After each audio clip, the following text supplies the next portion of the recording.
Bien, muy buenas tardes y sean todos bienvenidos a este Salón de Pasos Perdidos, o Salón de Cuadros, o Salón de Conferencias del Senado, donde vamos a asistir a la primera conferencia del ciclo Arte en el Senado, un recorrido por la historia. Este programa de conferencias, en el que destacados autores de novela histórica e historiadores eligen un cuadro del Senado como referencia o ilustración de un episodio destacado de la historia de España, y es fruto de la iniciativa de la Asociación de Escritores con la Historia, cuyo presidente, don Antonio Pérez Henares, me acompaña en esta mesa, junto con el encargado de la conferencia inaugural, don José Calvo Pollato. A ambos, mi más afectuoso recibimiento, así como también a los patrocinadores de este programa, Sadiamo, representado por su director general, don José María Pino, y Carburos Médica, cuyo director, don Javier Godoy, también nos acompaña. Y sin más retraso, vamos a proceder a la inauguración de este ciclo, para lo cual tiene la palabra Antonio Pérez Henares. Gracias. La verdad es que estaba pensando una cosa. Las veces que he oído yo esto, y señor presidente del Senado, señorías, lo he oído muchas veces como periodista, pero nunca pensaba que lo iba a decir, señor presidente del Senado, señorías, señores, señoras, amigos. ¿Por qué estamos aquí? Pues esto salió, Escritores con la Historia. Hay una discusión en el seno de la Junta Directiva sobre cuándo empezó. Si fue una noche que estuvimos cenando Pepe Calvo Pollato y yo, o según otros, si fue una tarde en la Feria del Libro que estábamos de copas, Javier Sierra, Santiago Posteguillo y algunos más. La idea fue creciendo. Pensamos que era hora de que los escritores dijéramos algo sobre lo que estaba sucediendo con la historia de España. Dicen que los fue redando algunos. Finalmente, ahora decirles que la asociación es muy potente. Estamos verdaderamente desbordados con lo que está sucediendo, porque lo que está sucediendo es que, para que se hagan una idea, hasta agosto hay 30 actos. El año pasado hubo momentos estelares, las jornadas en la Universidad de Santander, en la UIMP, batieron los récords de matrícula. Lo mismo pasó en la Universidad de Alcalá, lo mismo sucedió el otro día en Pozuelo, etc. Para nosotros lo del Senado era algo verdaderamente trascendental y esencial. ¿Por qué? Pues miren ustedes dónde estamos, e incluso yo creo que se darán cuenta de que uno quiera o no quiera, posiblemente el presidente del Senado y algunos estén acostumbrados, pero nosotros no. Y te sientes como el otro día en algo que estamos haciendo, conversaciones en la catedral, en la Catedral de Burgos, ¿no? Pues claro, si estás dando una conferencia en la Capilla de los Condestables el otro día, claro, en la de Santa Tecla, te sobrecoge un poco. Bueno, vamos a intentar sobreponernos y me van a permitir una cosa. Es un poco mi obligación como presidente de la sociedad, el decirles por qué hemos hecho esta sociedad y por qué queremos llevar esto adelante. Miren, La Nación, lo voy a leer porque normalmente nosotros no leemos nada, pero creo que el lugar y lo que intento decirles merece la precisión en las palabras. La nación, con la historia quizás más rica y asombrosa de la tierra, vive bajo la creencia de que debe avergonzarse de ella. El prejuicio ha sido asumido como una parte de un supuesto pecado original y ha ido más allá de la propaganda de naciones e imperios enemigos para convertirse en creencia propia y hasta en seña de identidad ideológica. Los españoles no solo estamos en cabeza de los crédulos en nuestra propia leyenda negra, sino que la enseñamos en las escuelas, la convertimos en dogma de una supuesta intelectualidad progresista en las cátedras universitarias y en posición ideológica dominante en no pocos medios de comunicación. Hasta tal punto llega que hasta el propio nombre y el patronímico común quema en muchas bocas y hemos convertido a España en este país y a nosotros en estepaisinos.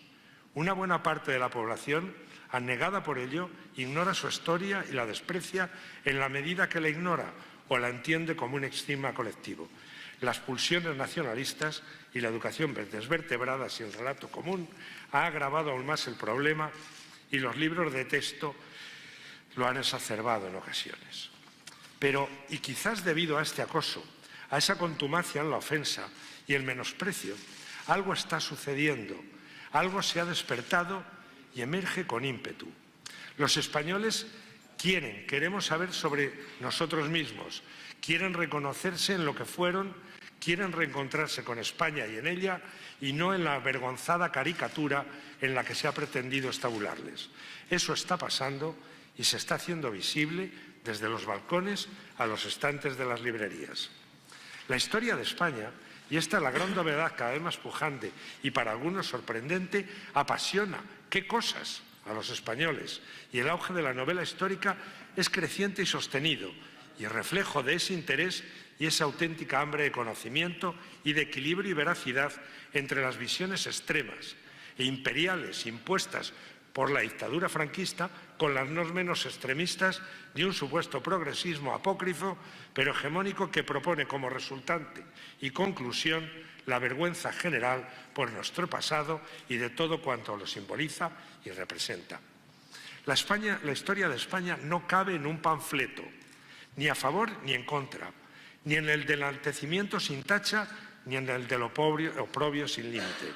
No puede ser compendiada en un tuit, ni reducida a un mitin, ni explicada a través de una soflama, ni juzgada con el esquema de valores de hoy como norma exigida de conducta en épocas, culturas, civilizaciones y situaciones pretéritas.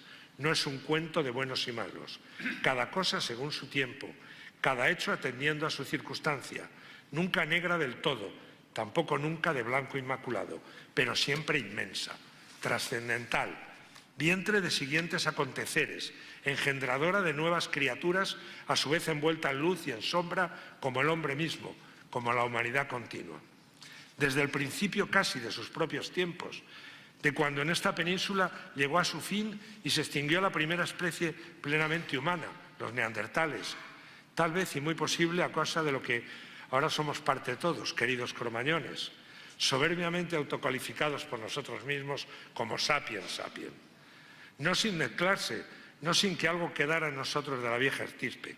Y eso fue y aquí, cuando nuestra tierra no tenía aún ni nombre, hace algo menos de 30.000 años, y luego ya bautizados y reconocibles en la historia y en la geografía, también aquí en esta Hispania, en boca de barcas, de escipiones, de íberos y celtas, y como no podía ser de otra manera, al estar colocados como en una tienda de campaña en el cruce de todos los caminos entre mares y mundos, donde se produjeron todas las civilizaciones, todas las llegadas, todas las invasiones, todas las conquistas y reconquistas, desde el este, desde el norte, desde el sur, y de griegos, de fenicios, de sus primos de Cartago, de romanos, granero de trigo y emperadores, de suevos, vándalos, godos, que aquí dejaron de ser bárbaros, de moros y bereberes, que aquí se civilizaron, y algún árabe, donde el Islam alcanzó un esplendor y su última frontera, y por donde, por vez primera y única en el mundo, su conquista fue reconquistada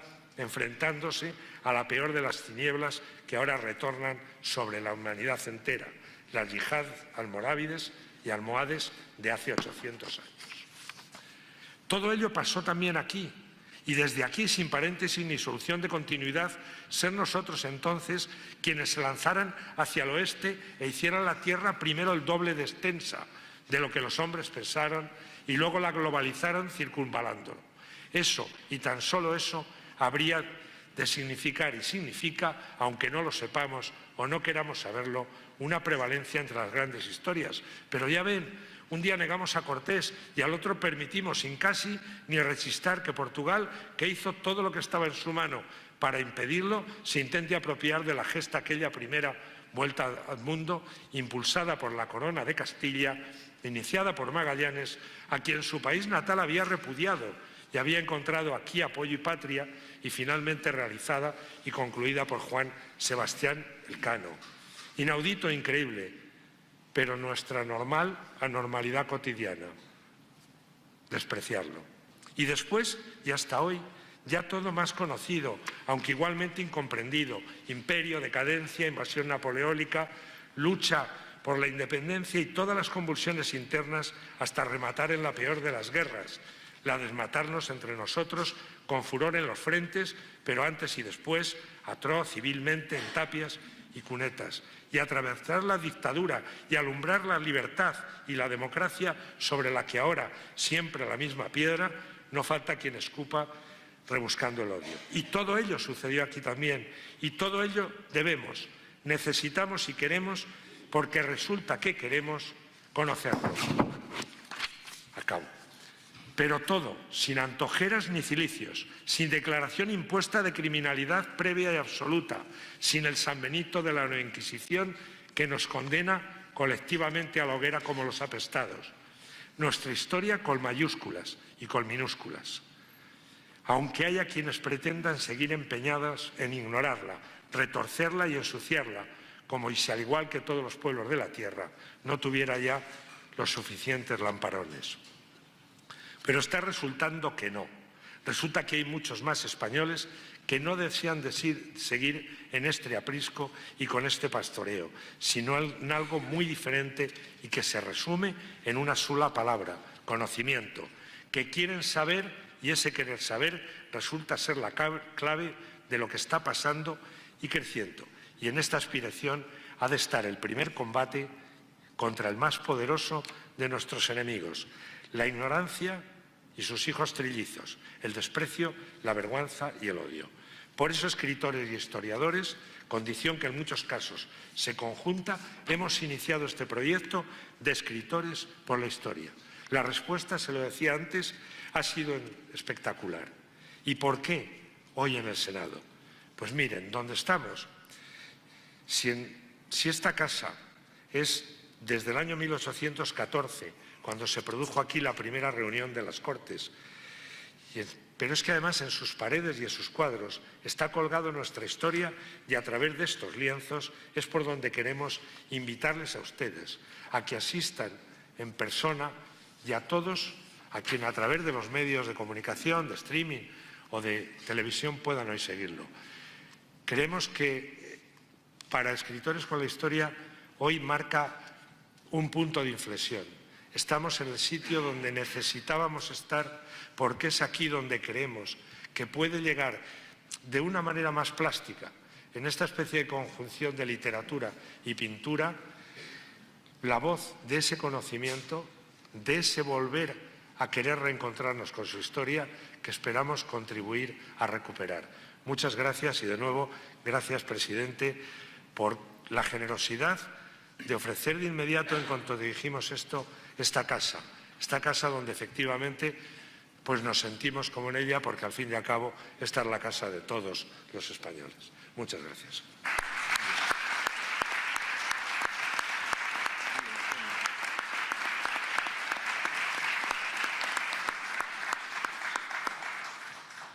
Muchas gracias, Chani. Tiene a continuación la palabra don José María del Pino, director general de Sadiamo. Sí, buenas tardes, presidente, queridos amigos Antonio, José Carlos, Javier. Obviamente yo no soy periodista, por lo tanto, y además mi papel aquí es muy distinto, voy a ser mucho más breve. No hacía falta ni decir que no soy periodista. Después de escucharle, evidentemente mi intervención no va a ser así. Yo soy médico, empresario, igual que Javier también somos empresarios, y lo primero es dar las gracias, como no puede ser de otra forma, a la asociación, al Senado, por supuesto, por permitirnos estar aquí en este sitio tan emblemático y tan de todos, ¿no? ¿Por qué no? Y a la Asociación de Periodistas por la Historia, Periodistas por la Historia, por permitirnos coorganizar estas jornadas que a mí me parecen muy interesantes, sin duda. Bien, dar las gracias y decir por qué estamos aquí, porque Sadiamo es una empresa que está implicada dentro de un grupo empresarial, la más importante, Sanitaria 2000, es un grupo empresarial editorial. Lo que hacemos nosotros son periódicos dedicados al mundo de la sanidad. Y en eso, bueno, pues hoy el periódico, el cual yo soy el presidente de este grupo editorial, que es Redacción Médica, es el periódico más leído, sin duda, en el mundo de la sanidad española. Bien, y el Senado a nosotros nos interesa especialmente, y tan es así como que tenemos un periódico dirigido a parlamentarios de sanidad, que es, digamos, a lo que nosotros nos dedicamos fundamentalmente en esa parcela de la empresa, a la sanidad.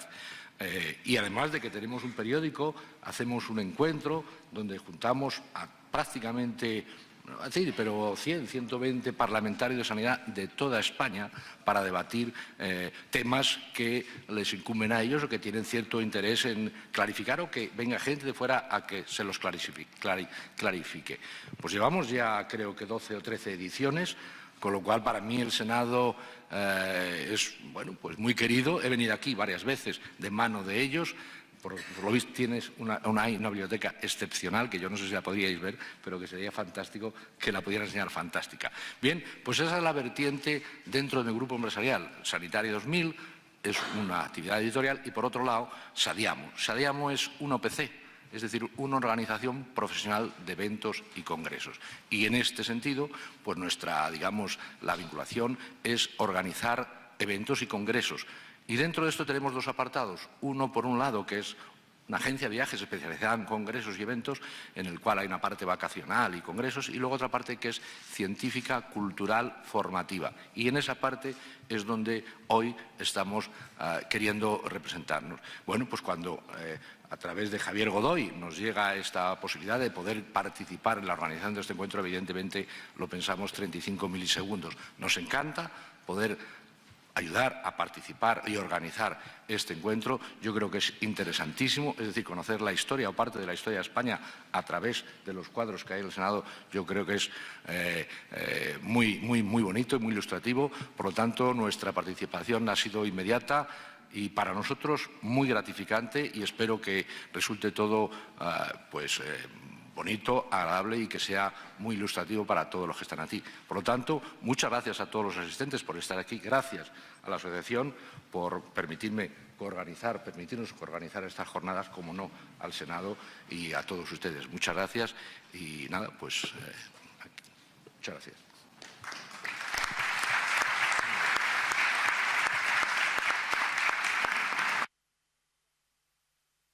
Muchas gracias, José María. Tiene la palabra Javier Godoy, director de Carburos Médica. Buenas tardes, excelentísimo presidente del Senado, señorías.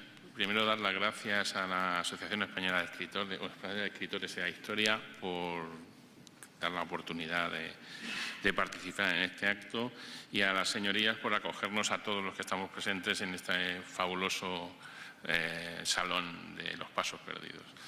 Es un honor para nosotros, para Carburos hoy, y para Gestam Biomasa, que le tocará otro día estar aquí con nosotros, poder estar y apoyar este reencuentro con la historia de verdad, que van a deleitarnos con la pinacoteca del Senado, los primeros autores reconocidos de la historia de España, de escritores de historia de España.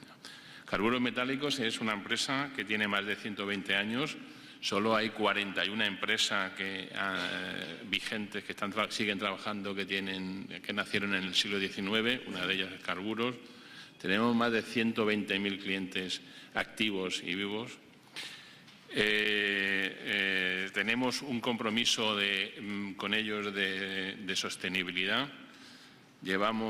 Producimos y distribuimos algo que es invisible, pero es fundamental para la vida de las empresas, para la vida de las personas, para la alimentación, en las bebidas, en los hospitales.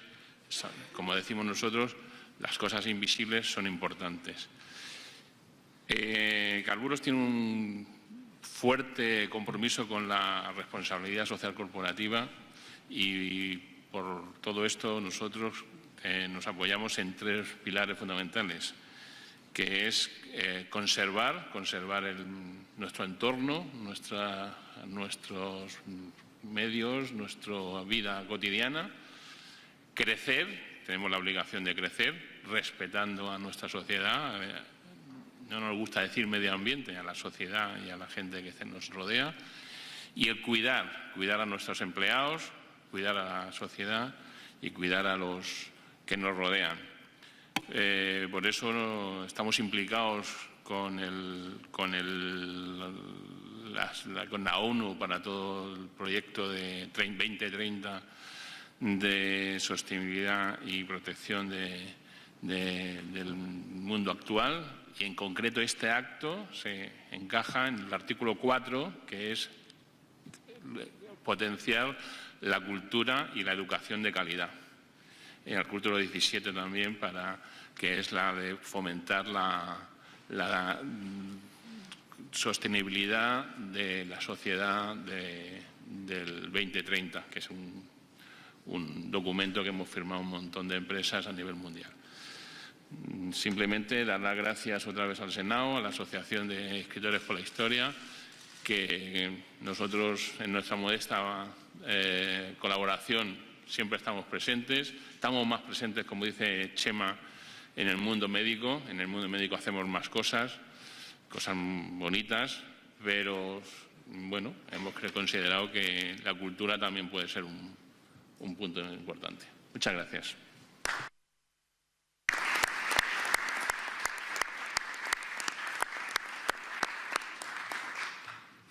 Bien, muchas gracias, Javier.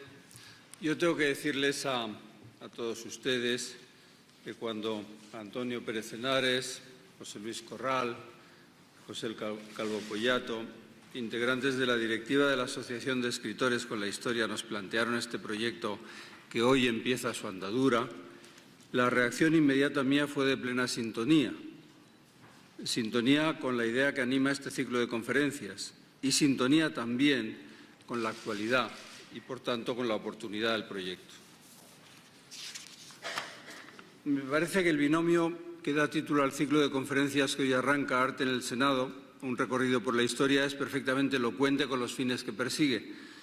En primer lugar, a lo largo de los próximos meses vamos a hablar del arte en el Senado, en concreto de varias obras representativas de su excelente colección de pintura, una colección que no diré que es desconocida, pero sí que no es tan conocida como se merece, tanto por su calidad como por su variedad.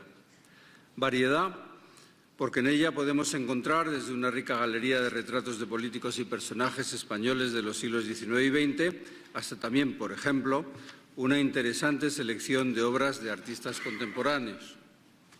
En el Palacio del Senado tenemos todo eso y también, sobre todo, tenemos aquello que en concreto va a servir de inspiración a los conferenciantes y a todo el público que acuden ustedes a sus charlas. Me refiero obviamente al excelente catálogo de pinturas de tema histórico que hay en esta Cámara. Cuando digo tenemos, me estoy refiriendo obviamente a todos los españoles y por eso siempre me ha parecido una paradoja pendiente de subsanar que esta Cámara parlamentaria, sede de la soberanía nacional, cuente con unos fondos artísticos de tanto interés, pero que estos no sean todo lo conocidos que deberían ser, pese a que las puertas de este edificio estén abiertas siempre al público. Por tanto, les aseguro que entre las prioridades de mi etapa en la presidencia del Senado siempre ha estado hacer todo lo posible para contribuir a un mejor conocimiento social del patrimonio artístico que aquí se custodia. Eso por un lado. Y luego está el segundo miembro del binomio, el recorrido por la historia de España, que va a ser ilustrado por los cuadros que aquí se exponen. Y aquí entra la oportunidad a la que antes aludí. Oportunidad porque hoy en España es detectable un creciente interés social por el conocimiento de nuestra historia nacional, una historia que es larga, rica, variada y, sobre todo, apasionante. Me parece que eso es una buena noticia. Me parece bueno que poco a poco vaya cobrando fuerza la demanda de un conocimiento cabal y ajustado a los hechos reales de nuestro pasado. Un conocimiento que rehuye de los vanos triunfalismos, tanto como de los absurdos complejos y sanbenitos. Y que no se guía ni por la nostalgia ni por el arrepentimiento, sino por el único afán de adquirir una ponderada conciencia histórica sobre la que sustentar una mejor comprensión de lo que los españoles somos hoy y podemos llegar a ser en el futuro. Creo, pues, que es de la máxima importancia que desde las instituciones públicas y desde la sociedad civil seamos capaces de poner todos los medios a nuestro alcance para dar una adecuada respuesta a esa demanda, que si es de indudable interés general en cualquier circunstancia, lo es con mucho más motivo en la actual, por razones sobradamente conocidas. De ahí, por tanto, que esta iniciativa propuesta por la Asociación de Escritores con la Historia no me pueda parecer más pertinente y atinada, y que yo la respalde con el mayor entusiasmo. Porque para el Senado, sin duda, es todo un lujo poder contar con un elenco de escritores e historiadores de reconocido prestigio intelectual y de probadas dotes divulgadoras para este ciclo de conferencias cuyo hilo conductor va a ser los cuadros de género histórico que cuelgan en los distintos salones y estancias de este palacio. Y gracias a ello, a lo largo de los próximos meses, vamos a poder profundizar en algunos de los episodios más relevantes de nuestro pasado nacional. Y lo vamos a hacer aquí, en este edificio que ha sido escenario relevante de la actividad política de los dos últimos siglos, aunque bien es cierto que con las discontinuidades y los vaivenes marcados por las turbulencias asociadas a la difícil forja de nuestro moderno Estado liberal y democrático. Una forja cuyo exitoso desenlace son las 4 décadas de democracia constitucional que arrancaron en 1978. Como seguramente ustedes conocen, la historia parlamentaria de este antiguo convento de agustinos calzados arrancó el 2 de mayo de 1814, cuando en su iglesia, el hoy antiguo Salón de Plenos, se reunieron las Cortes Generales tras su llegada a Madrid desde Cádiz. La colección de cuadros de género histórico del Senado empieza a formarse algunas décadas después, en la segunda mitad del XIX, en la época en que el nuevo Estado liberal busca actualizar y difundir los símbolos de nuestra unidad nacional entre los españoles, que ya no son meramente los súbditos de un mismo rey, sino que comparten una creciente aspiración de forjar una comunidad política moderna de ciudadanos libres e iguales. Lógicamente, nuestra historia común de muchos siglos es una fuente abundante de esos símbolos de unidad, al igual que la escultura o que la arquitectura, que en aquel entonces recupera estilos del pasado. La pintura de género histórico es uno de los medios empleados para la difusión de nuestras señas de identidad histórica. A esa motivación respondían, por ejemplo, las convocatorias de exposiciones nacionales de la época, patrocinadas por el Gobierno y la Real Academia de San Fernando. Generalmente las obras premiadas en esos certámenes eran adquiridas por el Estado para su emplazamiento en diversos edificios públicos. Y fue así, precisamente, como el Senado obtuvo una de las primeras piezas de su colección, el cuadro de Eduardo Cano de la Peña, Cristóbal Colón en el convento de la Rábida, galardonado en la exposición de 1856. Creo que esta es una de las pinturas seleccionadas para la conferencia que se implantarán en este ciclo. En otros casos era el propio Senado el que acordaba realizar directamente el encargo a algún pintor de renombre de una obra sobre un tema concreto. Tal fue, sin ir más lejos, el caso de esta conversión de Recaredo, de Antonio Muñoz de Gren, que pueden ustedes contemplar aquí en este Salón de Pasos Perdidos y que es el que inspira la conferencia inaugural de esta tarde, que va a correr a cargo de José Calvo Pollato. Y lo mismo cabe decir de los otros 3 lienzos que están, de gran formato, que están en este salón. La rendición de Granada, de Francisco Pradilla, la entrada de Roger de Flor en Constantinopla, de José Moreno Carbonero, y la jura de la Constitución por Su Majestad la Reina Regente doña María Cristina, de Joaquín Sorolla.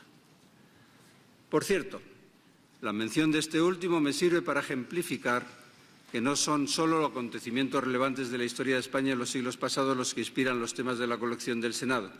También la historia contemporánea, o la más reciente, sirve como motivo, tal como vemos, además de en este gran cuadro de Sorolla, en la muerte del Marqués del Duero de Joaquín Agrasot, que está en otra de las salas, o en la coronación de Quintana de Luis López y Piquer, que está en el pasillo justo detrás de esta sala.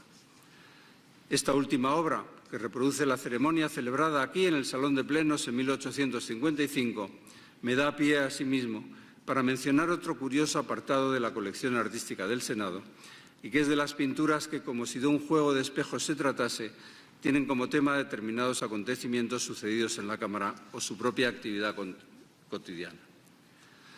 Debemos estas obras fundamentalmente a Asterio Mañanós, quien fue, además de conservador de las pinturas del Senado, en las 2 primeras décadas del XX, actuó como una especie de cronista pictórico, él era pintor, de estampas y episodios parlamentarios en los que aparecen pormenorizadamente retratados políticos y dignatarios de la época en distintos espacios y eventos de la Cámara.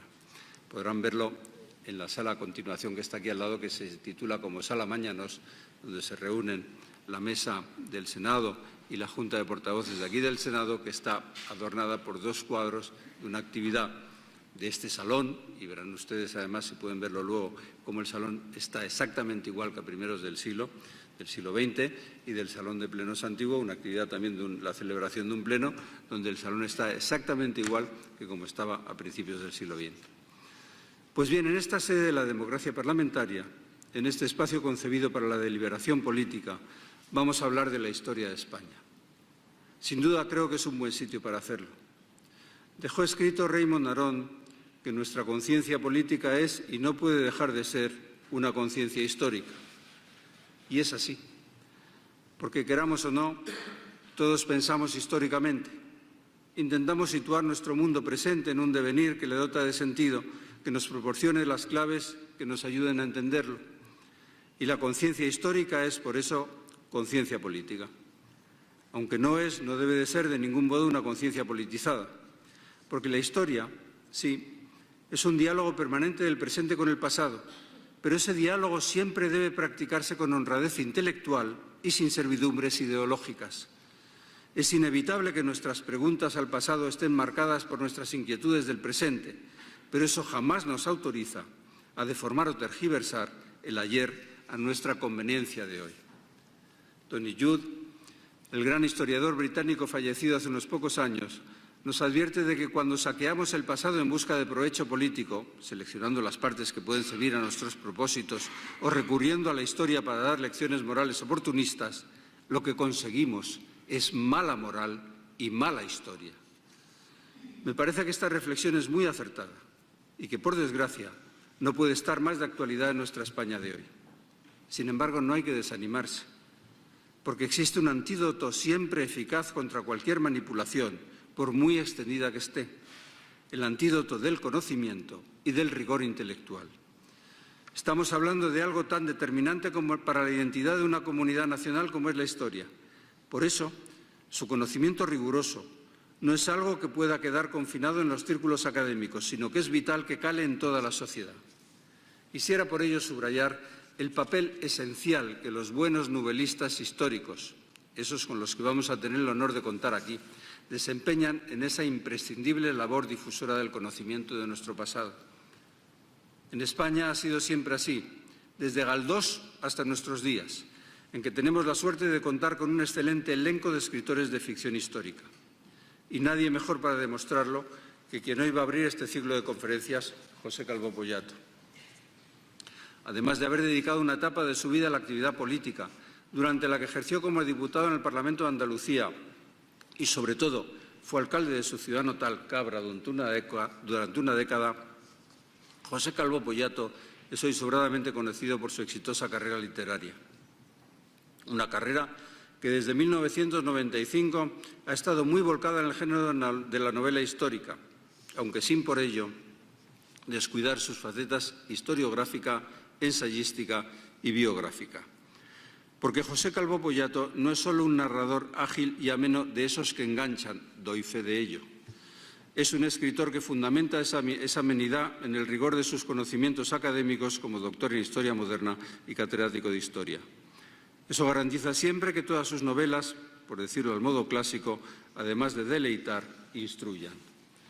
Como es sabido, El último tesoro visigodo es su éxito editorial más reciente, así que supongo que esa razón de actualidad es la que explica su elección del cuadro de la conversión de Recadero de Muñoz de Gren para su conferencia de hoy. Por cierto, que no es este el único cuadro del Senado con este tema, porque contamos también con la obra titulada Tercer Concilio de Toledo de José Martí y Monzó. Es evidente que este episodio de nuestra historia interesaba mucho a nuestros senadores del 19 y estoy seguro de que José Calvo Pollato sabrá explicarnos también por qué. Así que no me extiendo ya más y con el mayor interés le cedo el uso de la palabra para que dé inicio a su conferencia. Muchas gracias.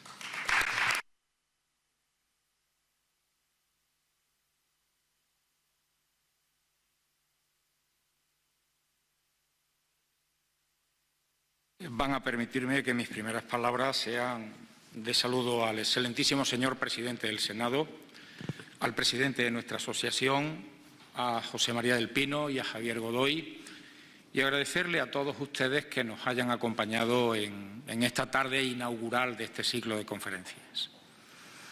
Y decirles también que para mí es un honor hablar en una casa como esta, en un palacio como este, donde tantos y tantos oradores a lo largo de 2 siglos aproximadamente desgranaron verdaderas piezas oratorias, algunas de las cuales nos han cautivado. A mí personalmente algunas me han cautivado. Los cuadros que ustedes ven aquí, a los que ha aludido antes el presidente, reflejan momentos muy distantes en el tiempo, pero de un enorme interés a la hora de recordar cómo se fue construyendo nuestro pasado histórico. Desde una perspectiva cronológica, el más antiguo es este cuadro de Muñoz de Grain, la conversión de Recaredo, al que yo voy a dedicar la conferencia de esta tarde. Pero nos acompaña también el cuadro de Roger de Flor entrando en Constantinopla, que significa la expansión por el Mediterráneo de uno de los más importantes reinos peninsulares, la Corona de Aragón, esa que hoy algunos de manera falsaria pretenden denominar como corona catalano-aragonesa. Siguiendo cronológicamente, nos encontramos con el cuadro de Pradilla, la rendición de Granada, que supone otro de los grandes momentos de nuestro pasado, el final de la Reconquista, la entrega de las llaves de la ciudad por parte de Boabdil a los reyes católicos. Por cierto, Pradilla se tomó muchas más libertades de las que, como veremos después, se tomó Muñoz de Grain a la hora de pintar su cuadro. Isabel no estuvo en ese momento nunca y es la gran protagonista del cuadro junto a Fernando. Isabel no estuvo nunca recogiendo esas llaves ni la escena se produjo nunca de esa manera. Y por último, en un cuadro mucho más contemporáneo desde el punto de vista del tiempo, es la jura por parte de la regente María Cristina de la Constitución en un momento muy complicado de nuestra historia, el momento en que ha fallecido. Yo no me atrevería a decir que inesperadamente, pero demasiado joven, el rey Alfonso XII, y María Cristina tiene que asumir el papel de reina regente cuando no ha sido madre todavía de un hijo varón que, como marcaba nuestra Constitución entonces, y sigue marcando la del presente, en la línea sucesoria se prefiere la línea masculina a la femenina. Alfonso XIII fue hijo póstumo, pero en ese momento la reina simplemente está embarazada y los españoles están esperando qué pueda ocurrir, qué pueda suceder con ese embarazo. Por lo tanto, 4 momentos muy importantes de nuestra historia, el más antiguo de los cuales es este cuadro que yo tengo a la derecha. Todos ellos responden a ese tiempo al que también se ha referido el presidente, segunda mitad del siglo XIX, en el cual ya se ha consolidado un Estado liberal que ha tenido muchísimas dificultades a la hora de arrancar. Recuerden ustedes lo que ocurre con las Cortes de Cádiz, el retorno de Fernando VII de su dorado exilio en Francia, la supresión de la Constitución de 1812, las luchas entre liberales y absolutistas que jalonaron todo nuestro siglo XIX. Pero ese Estado, como digo, en la segunda mitad del siglo XIX, en la España isabelina y sobre todo en la España de la Restauración, la de Cánovas y la de Sagasta, está ya consolidado. Y la historiografía del XIX quiere jugar también con el propio desarrollo artístico de la pintura del XIX, esa llamada pintura historicista que quiere recoger algunos de los grandes momentos de nuestro pasado. Cuadros de grandes dimensiones, todos estos tienen 3,5 por 5,5 metros cuadrados, es decir, 20 metros cuadrados aproximadamente de cuadro de lienzo en cada uno de ellos. Bien, esos cuadros grandes, no solo por el tamaño, sino por lo que representan, significan esos momentos, esos hitos históricos de nuestro pasado que nos han ido configurando a lo largo de los siglos como país, que nos fueron configurando a lo largo del tiempo como una unidad de la que los españoles han empezado a dejar de ser súbditos para convertirse en ciudadanos. Y fíjense, por lo tanto, que son momentos muy escogidos, pero también momentos muy escogidos los que se encuentran fuera de este salón de pasos perdidos.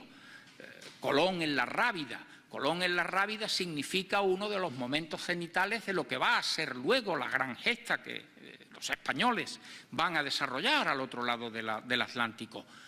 Juana no está en el Senado, pero Juana la Loca con el cadáver de Felipe el Hermoso recorriendo la meseta castellana en un momento que hay peste en el reino y las dificultades son importantes. La muerte de Viriato. Han sido cuadros que han tenido tal fuerza que nos acompañaron cuando éramos muchachos, niños, en nuestros libros de historia.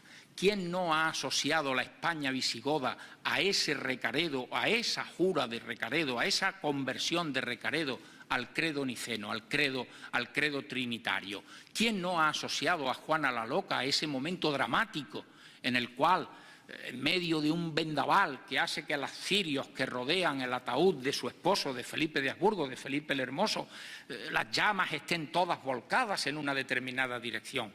¿Quién no ha recogido la imagen de Isabel la Católica? Se dice el testamento de Isabel la Católica, pero es el momento en que en Medina del Campo está muriendo. Es decir, grandes pasajes de nuestro pasado que para las instituciones públicas del XIX significaban, y para la historiografía del XIX también, significaban el ir recogiendo esos momentos que nos configuraban como Estado, que nos configuraban como país, que nos configuraban como gente que teníamos cosas en común y que, por lo tanto, formábamos lo que desde la Constitución del 12 quedaba recogido como nación. La nación en aquel momento ya era la suma de todos los habitantes de un determinado territorio sometidos a unas mismas leyes, con la obligación de respetarlas, que en algunos momentos a algunos también se le olvida. La grandeza de las constituciones es el respeto que tiene que haber sobre las mismas, y esas constituciones son las que recogen el término de nación, y la nación es lo que se quiere reflejar a través de escenas históricas en estos cuadros monumentales que nos acompañan. ¿Por qué? ¿Por qué la conversión de Recaredo se convierte en uno de los referentes importantes? Piensen ustedes lo que ha sido la España visigoda. Yo creo que un periodo con mala suerte histórica, permítanme la expresión. Mala suerte histórica porque se queda emparedado entre dos grandes momentos. La Hispania romana, la gran provincia del imperio, mucho más importante que Britania. Britania era el Finisterre, la última esquina del mundo. Los británicos se han encargado de hacer muchísimas películas, de escribir muchísimas novelas sobre Britania. Nosotros tuvimos que esperar a que llegara Santiago Posteguillo para empezar a contarnos que nosotros teníamos una provincia extraordinaria que había aportado grandes cosas, grandes emperadores, grandes pensadores, grandes filósofos, grandes poetas, en definitiva, esa gran provincia. Y después del mundo romano, Al-Ándalus, cuando Córdoba se convierte en la ciudad más importante de Occidente. Nunca tuvo 1 millón de habitantes, esas son las exageraciones que se nos han contado. Pero si pensamos que ciudades como París o Londres de la época tenían 15, 20.000 habitantes y Córdoba probablemente entre 300.000 y 400.000, no necesitamos de mayores explicaciones. Los visigodos se quedaban en medio de ese mundo romano y de Al-Ándalus. Y además, quienes tenemos más edad, sabemos cómo se nos explicó a veces los reyes godos, y la referencia fundamental era una lista de 33 nombres casi impronunciables. Suintila, Chindasvinto, Recesvinto, Bamba, Hervigio, Vitiza. No había posibilidad de que resultase atractiva la España visigoda. Por eso les decía antes que el mundo visigodo tuvo mala suerte desde el punto de vista histórico. Por eso no deja de llamar la atención que Muñoz de Grain escogiese o que el Senado encargase a Muñoz de Grain recoger este momento. Y claro, el momento tiene un valor simbólico extraordinario. Los visigodos, pese a esa mala suerte, fueron quienes por primera vez constituyen con una diferencia de intensidad notable en su dominio sobre el territorio, la primera monarquía peninsular. Habían existido reyes anteriormente. En el Tartessos medio legendario conocemos el nombre de algunos reyes. En la época romana es una provincia, forma parte de un imperio. Los reyes tartesios eran reyes de una parte, de un territorio que no abarcaba la península. Lo mismo que le ocurría a reyes íberos. Pero con los visigodos aparece por primera vez una monarquía que, vuelvo a repetir, con diferente intensidad sobre todos esos territorios, ejerce su dominio. Digo con diferente intensidad porque, por ejemplo, el reino suevo, situado en lo que era la antigua Galaequia, la provincia, no Galicia, Galicia y mucho más, de aquel territorio, se mantienen hasta muy avanzado el siglo VI. En una parte importante del sur y el sudeste peninsular se instalan los bizantinos, ahora después nos referiremos a ello, dominando también otra zona importante del territorio. Y los vascones siempre anduvieron, en fin, creando problemas, manifestando disconformidades, ejerciendo intensidades de independencia.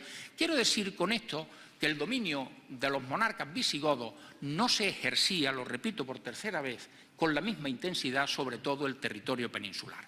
Pero eran reyes de toda la península, con un dominio más o menos asentado, pero reyes de toda la península.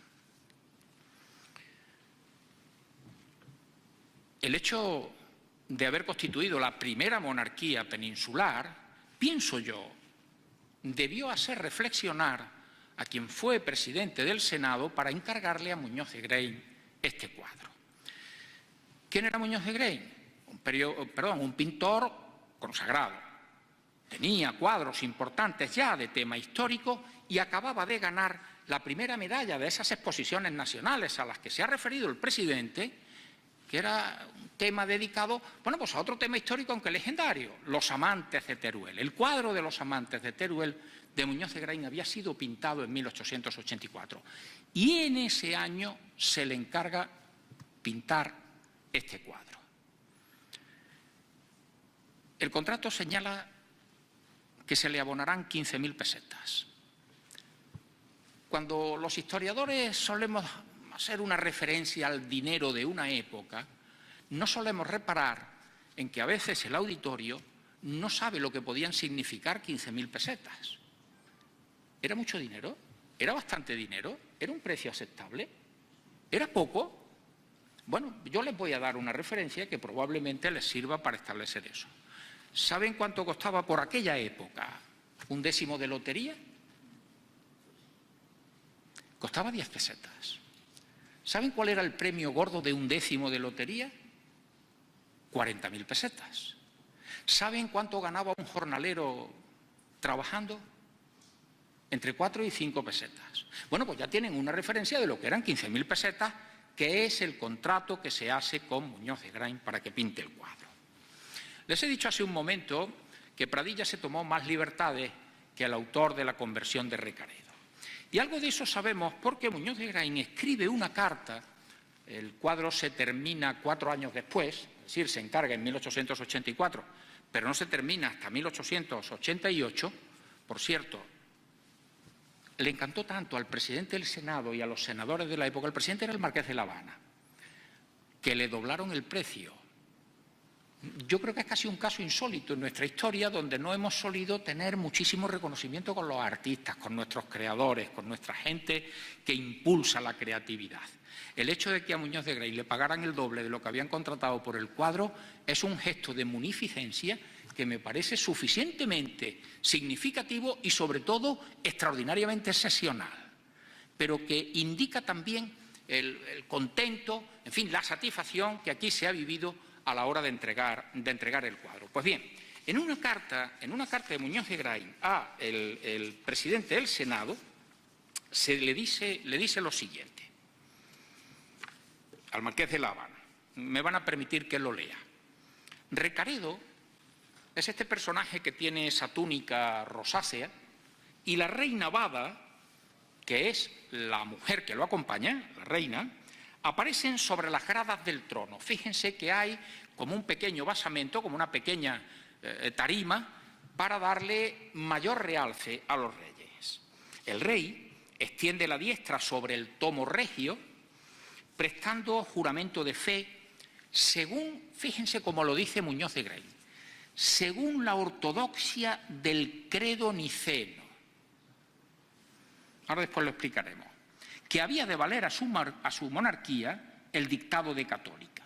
Algunos nobles le presentan ofrendas de oro, mirra y el agua que purifica y redime. Son los que quedan en la parte de la derecha y están arrodillados con la cabeza inclinada ante el rey.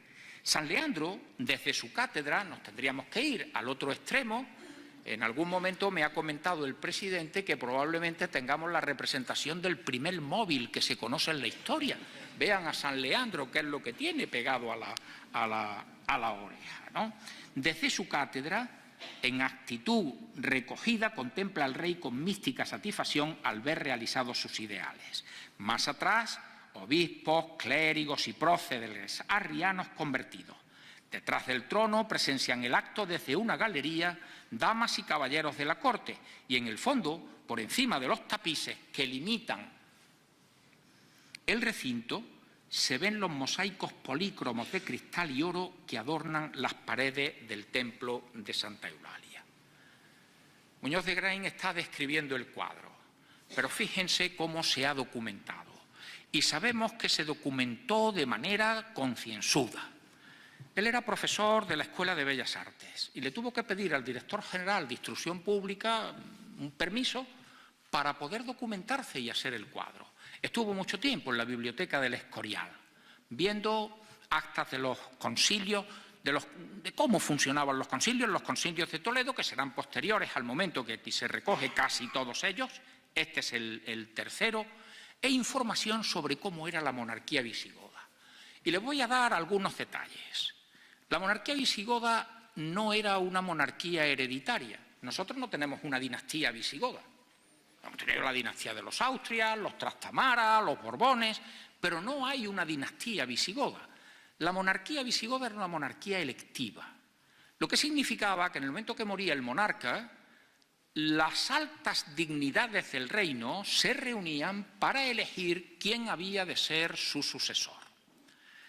Entenderán que en una circunstancia como esta eran frecuentes la aparición de banderías, la aparición de grupos que apoyaban a un candidato o que apoyaban a otro. ¿Qué voy a contarles? Por lo tanto, enfrentamientos continuos entre esos grupos que hicieron un daño enorme a la monarquía visigoda y que no se explican por qué una tercera parte de los monarcas godos murieron asesinados. Piensen por un momento lo que podía ocurrir en alguna circunstancia. Un candidato que se veía con ciertas posibilidades no tenía nada más que un obstáculo entre él y el trono, que había un rey ocupándolo. Por lo tanto, era cuestión de eliminar el obstáculo que se interponía entre él y la corona. Hubo algunos casos verdaderamente llamativos. Observen a Recaredo. Tiene el pelo largo y tiene barba. No crean que es un juego estético del pintor. En el mundo visigodo se practicaba una pena que se llamaba la decalvación. Yo hubiese tenido poco futuro en el mundo visigodo con el apellido que llevo. No se podía ser rey sin pelo y no se podía ser rey sin barba. Lo mismo que no se podía ser rey en el caso de que se le hubiese administrado un ritual litúrgico que se llamaba la penitencia. Era como una especie de extrema unción que se administraba a alguien que estaba a punto de morir. Era ya a partir de aquel momento, permítanme la expresión un poco grosera, una especie de zombi, es decir, un muerto viviente. Ocurrió con un rey visigodo. El único obstáculo que Hervigio tenía para llegar al trono era que estaba ocupado por Bamba. Le suministró un narcótico, Bamba aparece como prácticamente muerto, moribundo, mientras que está moribundo, narcotizado, lo pelan y le administran la penitencia. Bamba vivió todavía 7 años más, retirado en un monasterio. Ya no pudo seguir siendo rey. Por lo tanto, fíjense el detalle del pelo, de la barba que tiene Recaredo, que no es una cuestión baladí, que no es una cuestión puramente estética que el pintor haya querido recoger en ese momento. Viste de manera elegante. Muñoz de Grain se ha documentado, y se ha documentado a fondo. Los monarcas visigodos vestían de una manera muy sencilla, como sus nobles, y sus nobles vestían de manera muy diferente a como vestía el pueblo. Vestían casi todos de la misma forma. En realidad, cuando se producía la elección de un monarca, alzaban al individuo que habían elegido sobre el pavés, sobre un escudo. Esto se ha visto mucho en los tebeos de Asterix y de Obélix, y quedaba en aquel momento consagrado, vamos a decirlo así, como rey. Pero Leovigildo, que es el padre de Recaredo, introdujo numerosos cambios en la vida de la corte toledana. Y esos cambios significaban que el rey dejó de vestir como los demás, empezaba a vestir de manera mucho más suntuosa, se adornaba con prendas de valor muchísimo más elevado y ponía cierta distancia con sus súbditos. Ya no aparece sobre un pavés sentado en una silla, sino que aparece entronizado. ¿Qué ha hecho Muñoz de Grain? Colocar unas vestiduras verdaderamente regias. Fíjense los adornos de la túnica que lleva, el broche con el que prende, la fíbula con el que prende su traje. Fíjense también la vestimenta que lleva la reina Bada. Es decir, él ha recogido de una manera muy gráfica, muy visible, esa calidad, esa suntuosidad que su padre Leovigildo había introducido ya como un elemento en la vida cotidiana de la corte de Toledo. Se queja Muñoz de Grain en que tiene muy poca información para poder pintar el cuadro. Fíjense cómo trata de documentarse. Y le dirá en la carta al marqués de La Habana: he querido hacer una escena, fíjense, para quienes escribimos novela histórica es muy importante. He querido hacer una escena verosímil, es decir, creíble. Y por lo tanto creíble sobre fundamentos. Y decía, me he documentado leyendo cánones de los concilios toledanos. Me he documentado viendo imágenes de los mosaicos de San Vital, de San Apolinar Inclás, San Apolinar del Puerto y San Apolinar el Nuevo, que son las iglesias de Rávena donde los bizantinos han establecido su dominio en aquel momento. Y donde se había documentado también. Vean aquella corona que cuelga de la parte superior del cuadro, como si bajase del techo. Es una corona votiva. Eran las joyas que los reyes visigodos o los grandes personajes de la corte ofrecían a la Iglesia en cumplimiento de un voto o promesa. Eran muy poco tiempo antes de que Muñoz de Grain pintara el cuadro completamente desconocidas. Forman parte de lo que se conoció como el tesoro de Guarrazar. Ese tesoro de Guarrazar y su descubrimiento fue lo que a mí me llevó a escribir la novela El último tesoro visigodo, que supuso su conocimiento por parte del público un verdadero escándalo nacional que, en mi opinión, llevó a que se impulsase la construcción del Museo Arqueológico Nacional. Fíjense, por lo tanto, cómo ha ido documentándose. ¿Por qué coloca a San Leandro? San Leandro no es la mayor autoridad eclesiástica de la España visigoda del momento. San Leandro es arzobispo de Sevilla. Y Sevilla es una diócesis importante, pero está por detrás de Toledo y está por detrás de Mérida. ¿Por qué no está ahí el obispo o arzobispo de Toledo o el de Mérida? Porque ha sido Leandro el que ha tenido una influencia extraordinaria en convencer a Recaredo de algo que desde el punto de vista histórico tenía una importancia extraordinaria. Los visigodos no sabemos con exactitud el número de los que eran, pero pueden situarse entre los 200.000 y los 300.000 aproximadamente. La población que hay cuando se produce la invasión visigoda en España, eso que denominamos los hispanorromanos, podían estar entre los 4 y los 5 millones. Estos son siempre cálculos aproximados. Entiendan, no había padrones, no había registros de ningún tipo y, por lo tanto, son cálculos, si ustedes quieren, hasta cabalísticos. Pero sí sabemos que aproximadamente la población hispanorromana era 10 veces, como mínimo 10 veces superior a la población visigoda. Y tenían diferentes religiones. Los visigodos eran arrianos, es decir, consideraban que Dios Padre era superior a las otras dos personas de la Santísima Trinidad. Es decir, el Padre tenía mayor nivel divino que el Hijo y que el Espíritu Santo. Eso era lo que sostenía Arrio. Y Arrio era uno de los grandes clérigos de la Alejandría de principios del siglo IV, un hombre con una influencia extraordinaria. Y es el momento en que se están debatiendo muchísimos de los grandes dogmas de la religión cristiana. En el año 325, en el Concilio de Nicea, se decide establecer el credo, lo que se ha llamado el credo niceno, el credo de Nicea. Esa ortodoxia del credo niceno a la que alude Muñoz de Grain en su carta al Marqués de La Habana, en el que se habla que Padre, Hijo y Espíritu Santo son tres personas distintas, pero constituyen un solo Dios y todos en un plano de igualdad. Los visigodos eran arrianos. Les había predicado la religión un tal Ulfilas. Por cierto, había traducido la Biblia al godo. Hoy lo que se conserva es un resto, nada más, en un denominado Codex Argenteus que se guarda en la Universidad de Uppsala, en Suecia. Eran arrianos. La inmensa mayoría de la población hispano-romana era cristiana romana, digamos católica, para poder entendernos. Y por lo tanto había una separación religiosa que probablemente a la gente de nuestro tiempo, del siglo XXI, en que hemos convertido la religión en una cosa particular, de menor importancia en nuestras vidas, de la que tenía en otro tiempo, la diferencia religiosa marcaba diferencias fundamentales entre un pueblo y otro.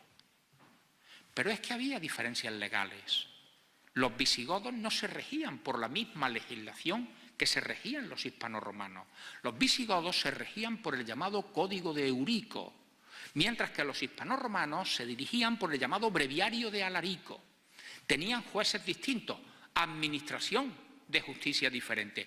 En caso de que hubiese un conflicto entre un visigodo y un hispanorromano, la legislación que se aplicaba era la visigoda y los jueces que juzgaban eran los jueces visigodos, con lo cual el hispanorromano tenía muchísimas posibilidades de sacar adelante con éxito el pleito que le enfrentaba a un visigodo. Fíjense, por lo tanto, una sociedad separada religiosamente, una sociedad separada desde el punto de vista legislativo y, por lo tanto, una sociedad separada desde el punto de vista legal.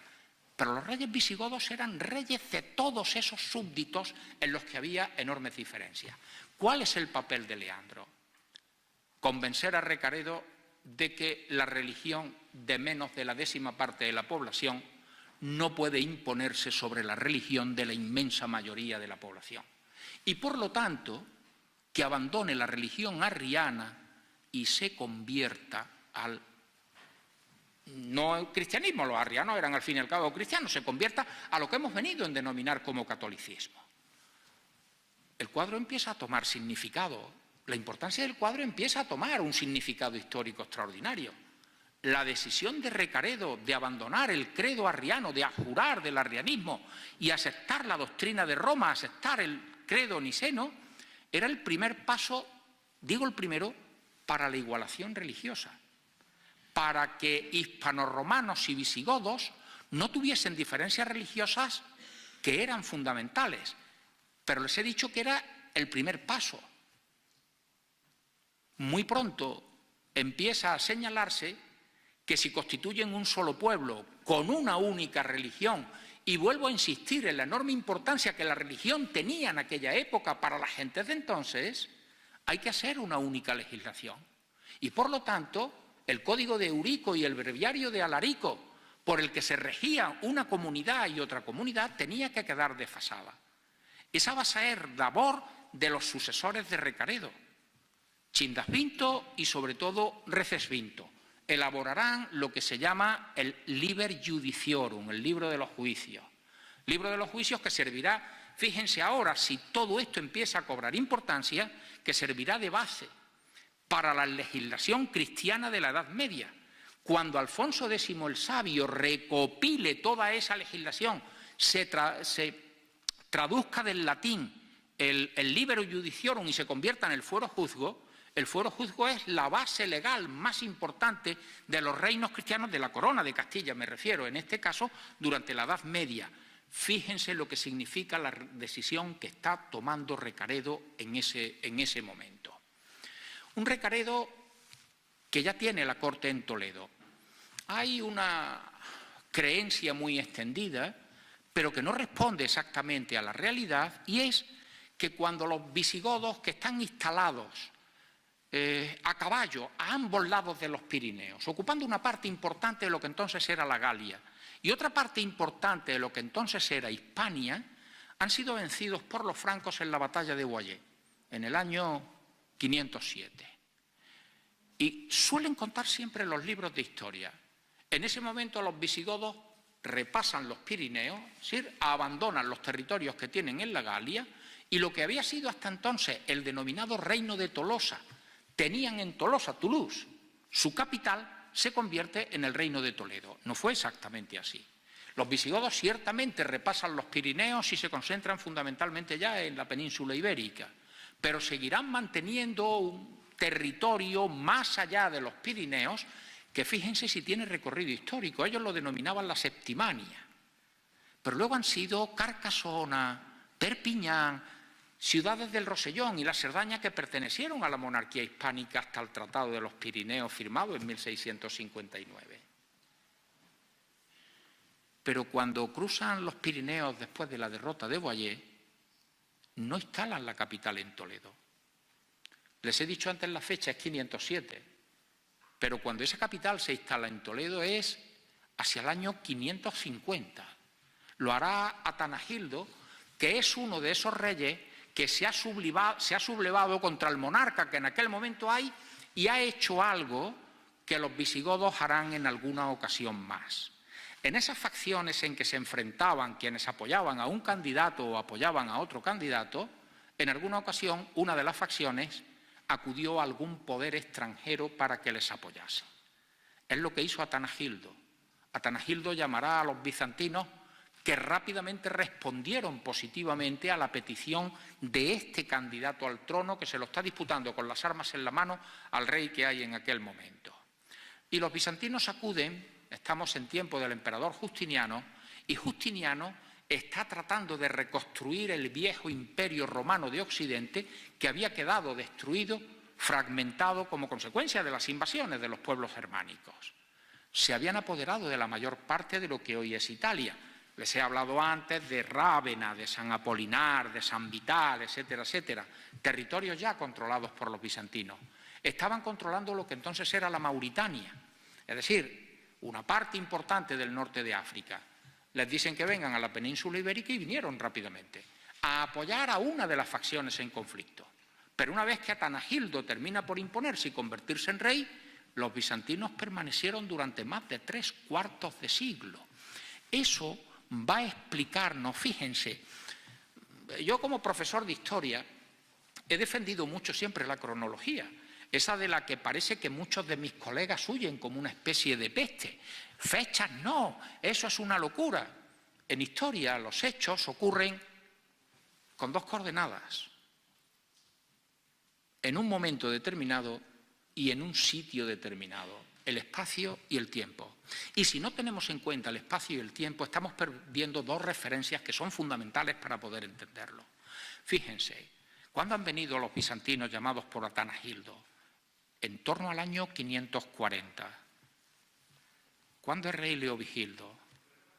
El sucesor de Atanagildo, en los años siguientes.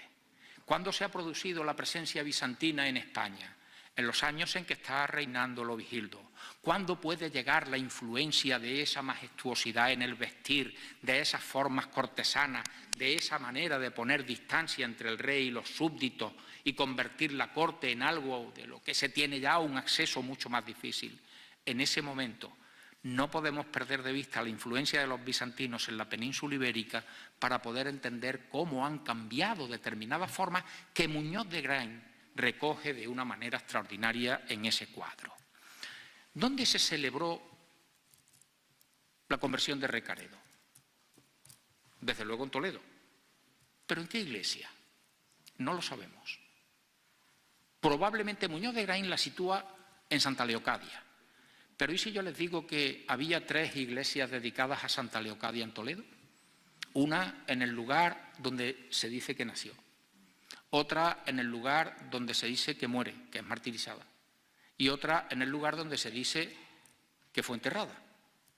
Por lo tanto, 3 iglesias bajo la advocación de Santa Leocadia. Pero es que hay alguna iglesia muy importante más en el Toledo de la época visigoda. La iglesia de los santos apóstoles Pedro y Pablo, en la cual se celebraron muchos de los concilios de Toledo, también en Santa Leocadia. Por las razones que fuesen, Muñoz de Graín considera que es en la iglesia de Santa Leocadia donde se celebra ese acto solemne.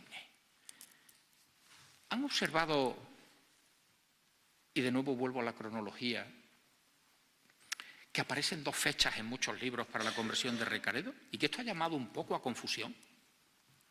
Hay libros que ponen que la conversión de Recaredo es del año 587 y otros señalan como fecha el año 589. ¿Están los historiadores equivocados? ¿Qué ocurre? ¿Por qué se dan 2 fechas? Tiene su explicación. Recaredo sube al trono en el 586 y se convierte al cristianismo romano en el 587. Todo apunta a que San Leandro había venido preparando el terreno. Saben ustedes que en el reinado del padre de Recaredo se había producido un enfrentamiento, además de carácter religioso, muy fuerte. Uno de los hijos de Leovigildo, un hermano de Recaredo, Hermenegildo, se ha sublevado contra el rey precisamente por cuestiones religiosas. Ese enfrentamiento, que ha sido sangriento y que ha terminado con la muerte de Hermenegildo, ha podido llevar a reflexionar a Recaredo de que hay que poner fin a esos conflictos religiosos. Y es Leandro quien le ha convencido de que se le puede poner fin por la vía de aceptar la religión de la inmensa mayoría. Por eso no es la conversión de los cristianos nicenos, de los cristianos romanos al arrianismo, sino del rey al contrario. Lo hace en el 587. Pero ese acto no se produce hasta el 589. Hoy sabemos que en esos 2 años se trató de convencer a una parte importante de las élites visigodas para que abandonaran la religión arriana y se convirtieran en nicenos, se convirtieran en trinitarios. Y cuando Recaredo va a hacer la solemne conversión al cristianismo niceno, ya hay una parte de la nobleza visigoda que ha aceptado también la religión cristiana romana. La conversión del rey en una monarquía electiva frente a la religión de todos los nobles que hubiesen sido contrarios habría significado un suicidio para el monarca. Por eso no se va a hacer público, es decir, no se va a llevar a cabo el acto solemne de la conversión hasta 2 años después, cuando políticamente se han establecido ya las fórmulas para ir atando a todos aquellos nobles que pueden apoyar la decisión del rey públicamente porque ellos han hecho lo mismo. En el 589 comienza el tercer concilio de Toledo. La conversión de Recaredo es como una especie de preámbulo de un momento previo. A continuación se celebra el concilio, pero sabemos que el concilio se celebra en la iglesia de Santa Leocadia. Eso lleva a Muñoz de Graín a pensar que pudo ser allí donde se produjo la conversión, pero la conversión no formó parte del concilio.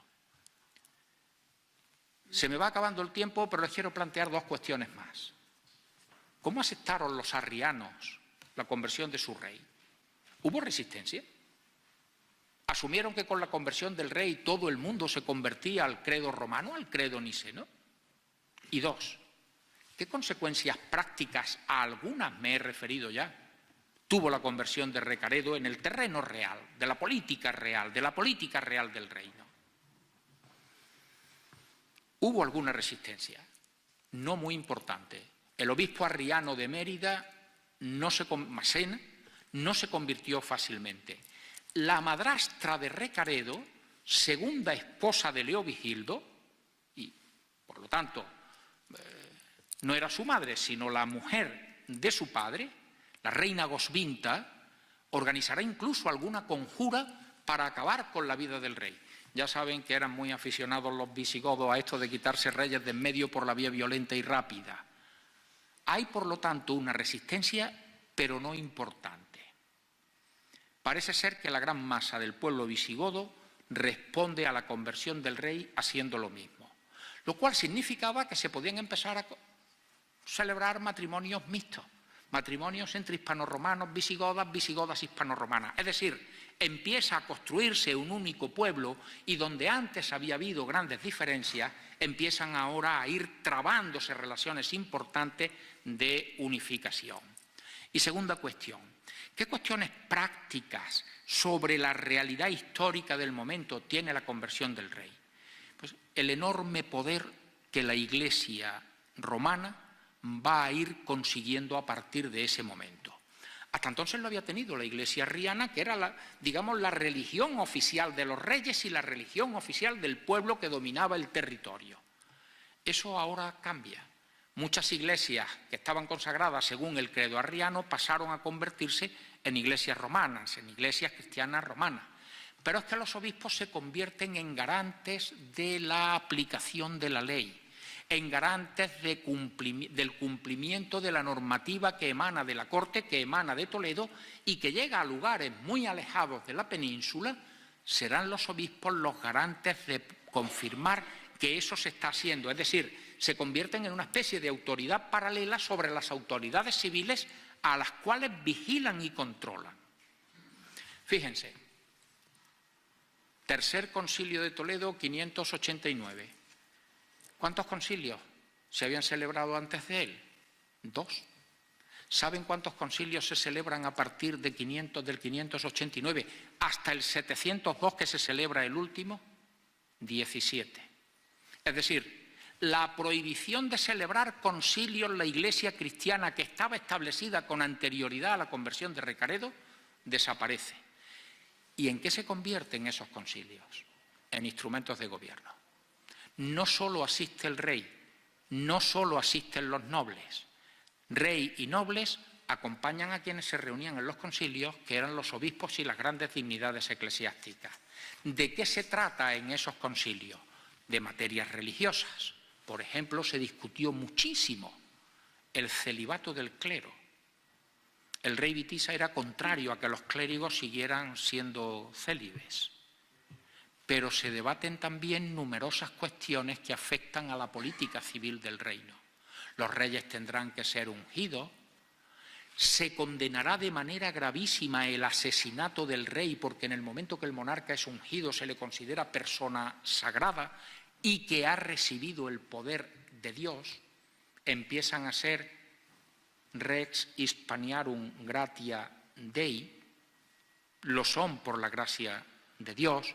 Es decir, las consecuencias prácticas inmediatas de la conversión de Recaredo fueron muchas, en contra de lo que alguna historiografía ha sostenido en el sentido de decir hubo poca importancia. Es cierto que los viejos vicios de la nobleza visigoda siguieron en pie. Es cierto que la monarquía continuó siendo electiva. Es cierto que al ser electiva era fuente de todo tipo de enfrentamientos y banderías. Y es cierto que alguno de los bandos en conflicto terminaba llamando a algún poder exterior para que le ayudase a vencer al otro bando. Es lo que va a ocurrir en el 711, cuando los enemigos del último rey visigodo, Rodrigo, llamen en su ayuda a los bereberes musulmanes del norte de África. Vienen, se supone, que para apoyar a los partidarios de los hijos de Witiza, anterior rey, el rey anterior a Rodrigo.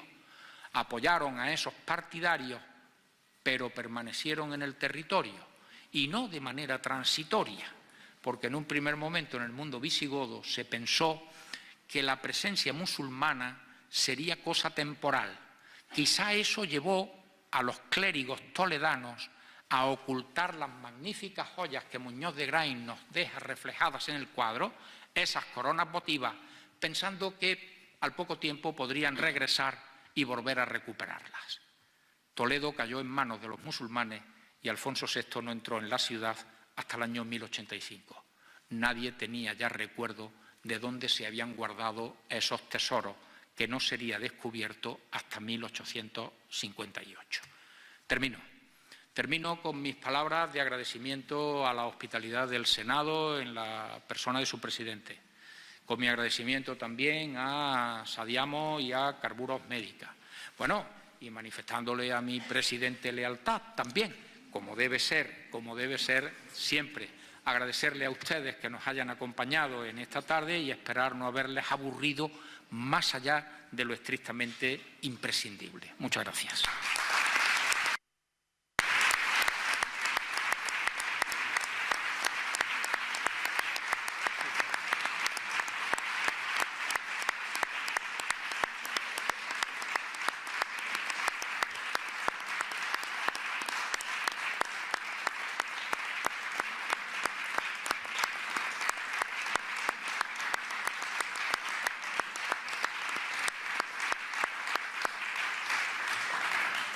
Esto es casi como en la ópera. Igual. Muy bien, don José, muchísimas gracias. Ha sido muy interesante. Aquí pone que este acto es participativo, es decir, que pasamos a un turno de preguntas del público asistente y yo simplemente quiero hacerle una apreciación a don José. Efectivamente, en este cuadro, y probablemente por deformación profesional lo digo, las arquitecturas son bizantinas. No es prerrománico, es bizantina, la basílica o la iglesia. Y forma parte del todo. Bien, preguntas. Mientras van pidiéndolo, yo voy a hacer también una apreciación. Cuando se descubrieron las coronas y cuando se pintó el cuadro, todavía no se había descubierto la única ciudad visigoda que hoy podemos ver. Y tengo que hacer patria, Recópolis.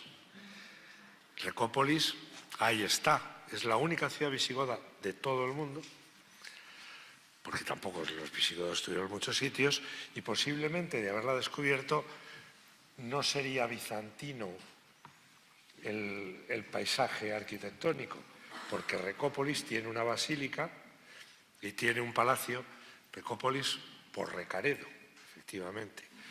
Y la verdad es que para mí es importantísimo, dada la casualidad de que es que soy de al ladito. Hay una cuestión importante a la pregunta que hacía el presidente antes. La influencia bizantina en el mundo visigodo, en los años concretos, en el año que quiere recoger o el momento que quiere recoger el pintor, que quiere recoger Muñoz de Grain, la influencia bizantina es muy grande. Claro, la cultura bizantina y la civilización que ellos tenían era muy superior a la que tenían los visigodos. Por lo tanto, culturalmente se imponían sobre ellos. Al estar tan cerca, porque estaban ocupando toda la franja sur y parte de Levante, se dice que desde Alicante, Murcia, Cartagena, Almería, Málaga y luego al sur de Sierra Morena prácticamente es territorio controlado por los visigodos. Por lo tanto, la influencia de sus costumbres, formas de vida, arquitectura, etcétera, tenía una gran importancia, ¿no? Se conocían restos muy rurales, iglesias, me refiero en el siglo XIX, ¿no? Iglesias perdidas, San Pedro de Naves, San Juan de Baños, etcétera, son, en fin, modelos de la arquitectura visigoda de la época, pero eran de lugares rurales, alejados.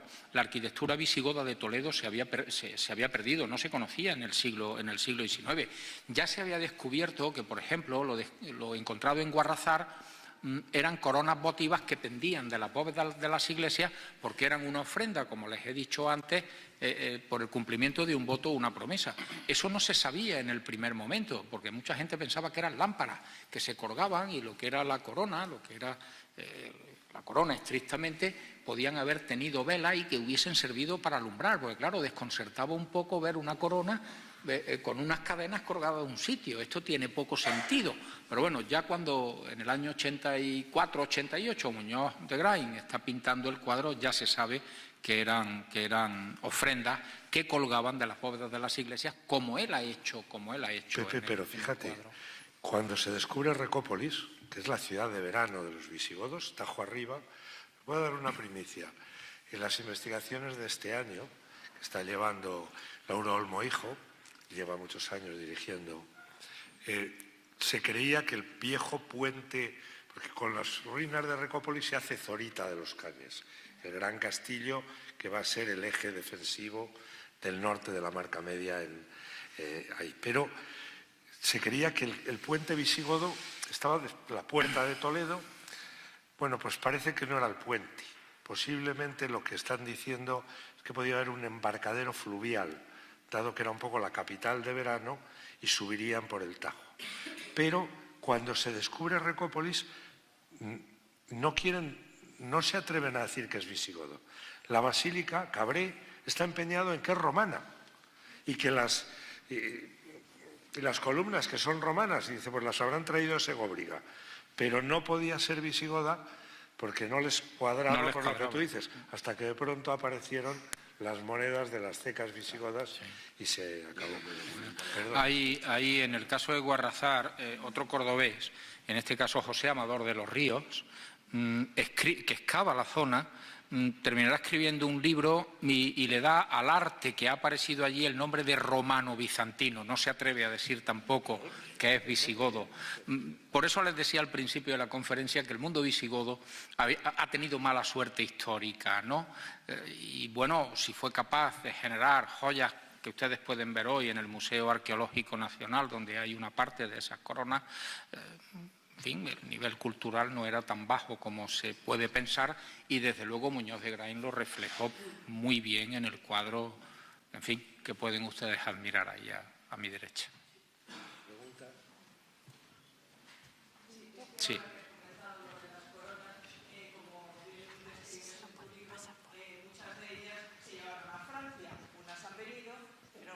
Había muchísimas más. ¿Qué pasa de ese resto de coronas? Si se sabe dónde están algunas, si se está haciendo algo, porque otras que sí se sabe dónde están, vuelvan aquí. ¿Qué pasa con esas coronas? El número de piezas que se descubren en Guarrazar no sabemos exactamente cuál fue. Sí sabemos que eran dos fosas muy grandes, de unos 70 metros de altura por 45 por 45 centímetros de lado. Es decir, ahí, en fin, hay capacidad para guardar muchísimas cosas. Y sí sabemos que quienes descubren esas dos fosas, uno es Francisco Morales y otro Domingo de la Cruz, en fin, asustados en un primer momento, desconocedores del valor que aquello tenía, entregaron muchas a joyeros a joyeros toledanos que las destinaron al crisol. Las trocearon y se perdieron para siempre. Luego sabemos que 9 al menos fueron a parar a Francia por mano de un profesor francés de la Escuela Militar de Toledo, ¿no? Y luego de esas 9 que se exhibían en el Museo de Historia Medieval de París, que es el Museo de Cluny, 6 de ellas, que son las que hoy pueden verse en el Museo Arqueológico Nacional, pudieron regresar a España. Y regresaron en el año 1941 mediante un acuerdo que firma la España de Franco, con la Francia de Vichy del mariscal Pétain. También, por ejemplo, en ese momento se devuelve la Dama de Elche, además de las coronas. Se devuelve una Inmaculada que el mariscal Soult había robado, una Inmaculada, digo robado porque además es así, de Murillo, ¿no? Para salvar un poco la cara, España entregó alguna cosilla menor a los franceses de Vichy, ¿no? Por lo tanto, hoy hay 3 de esas piezas en el Museo de Cluny y 6. Y luego hubo en la Armería Real, Domingo de la Cruz le regaló a Isabel II lo poco que ya le quedaba, porque Domingo de la Cruz parece ser que fue más aficionado a entregárselas, a vendérselas a los joyeros toledanos que las destinaron al crisol. Se las regala Isabel II y estuvieron exhibidas en la Armería Real. Pero en el año 1921, una corona muy importante, la del rey Suintila, digo muy importante porque Suintila es el monarca visigodo que expulsa a los bizantinos. Es decir, con él se acaba la presencia bizantina en la península ibérica y, digamos, hay un proceso de asentamiento del poderío visigodo. Bueno, pues la corona que Suintila donó y que estaba en la Armería Real fue robada y no se ha podido averiguar dónde está. O sea, en algún sitio estará porque alguien la robó y no sabemos si la destinó al crisol, la tiene algún coleccionista particular para verla él y sus amigos o qué, pero hubo un robo. Eso es lo que sabemos en este momento de esas coronas. Pepe, una cosita. Cuando hemos hablado de la conversión de de todo el cuadro de la conversión de Recaredo. ¿Qué implicó para los arrianos? O sea, sabemos que muchos años más tarde sí que se les persiguió, pero en su momento, a los que no se convirtieron junto con el rey, ¿tuvo alguna consecuencia o inicialmente no fue así? Sí, muy bien. Parece ser que, además de esa resistencia, hubo gente que no se convirtió. No hubo una persecución en el primer momento. Se les toleró como antes los visigodos habían tolerado a los hispanoromanos, pero poco a poco se fue convirtiendo en una religión minoritaria. Otra consecuencia que sí se produce en ese momento era que los judíos, que habían sido también tolerados, vamos a decir, hasta este momento, van a ser ya sistemáticamente perseguidos. Hay una legislación durísima que está recogida en los cánones de los concilios de Toledo contra los judíos, pero hay cierta tolerancia con los arrianos. Sí.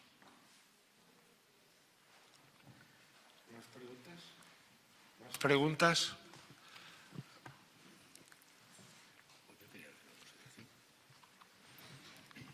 Bueno, pues yo quería, no sé si una pregunta, pero sí al menos una consideración. Primero, felicitarte porque me ha encantado tu exposición. Bueno, muchas gracias. Me gusta mucho la historia, pero me reconozco profano, pero me encanta la historia, con lo cual ha sido para mí una hora, 40 minutos, 45 fantásticos. Me he enterado de los visigodos. Tengo que decir que yo tuve muchos problemas para aprender los visigodos y los profetas menores. Me costó una barbaridad.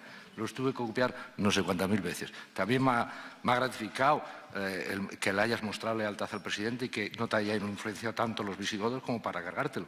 O sea que bien, es el presidente de la asociación. Y dicho eso, bueno, pues parece que la conversión... Esto no es selectivo. Pepe, que es que no hemos hecho electivo la junta directiva, ¿verdad? Funciona más bien tipo Sanedrín. Bueno, lo cual nos tranquiliza a todos, ¿no?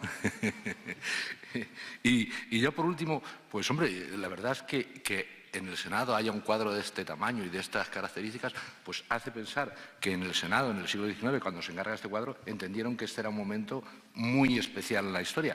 Y probablemente sea, es decir, me gustaría saber por qué. Bueno, quizá haya sido por la conversión o por unificar la religión. Evidentemente en el Senado tendría que haber mucha influencia religiosa en aquel tiempo para que eso fuera un acto muy importante de cara a la historia de España, ¿no? Bueno, yo creo que en realidad lo que ocurre en ese momento es que se ha visto que la conversión de Recaredo, que es un acto religioso, tiene unas fortísimas repercusiones de índole política, de índole jurídica, de índole legal. Es decir, creo que lo he expresado así, es como el primer paso, la primera piedra hacia modificaciones de la situación. Por ejemplo, los matrimonios entre, creo que lo he dicho, visigodos e hispanorromanos estaban prohibidos. Eso significaba una separación entre los dos pueblos, un pueblo dominante y otro pueblo dominado, ¿no? A eso se le pone fin en este momento. Ya me he referido a que cambia la legislación. Por lo tanto, se escoge el momento en que ante el cambio religioso se van a producir importantísimos cambios en otros órdenes de la vida. Yo creo que eso es lo que se quiere recoger, en el cuadro. Pero claro, en el momento en que el cuadro se pinta, la Constitución que hay en vigor, que es la del 75, la de 1875, que es una Constitución de consenso por lo menos entre los partidos del turno, sigue recogiendo que el Estado es confesional. El Estado es confesional aunque permite el culto de otras religiones, ¿no?